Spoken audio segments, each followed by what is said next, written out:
Vana mbudzi yadhura tapinda.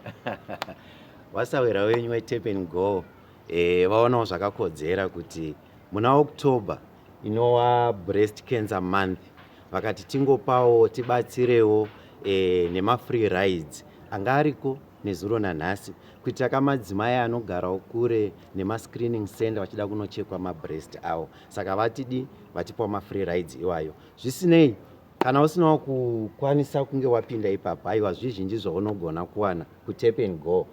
Tap and Go ka aiwa inyanzvi. Mitengo yawo ka zvakafanana nekufamba mahara, very cheap. Koma drivers avo very experienced, very friendly, and very smart as well. Then motikari dzavo dziri reliable. Ndandakanganwa chimwe chino wakomanaka.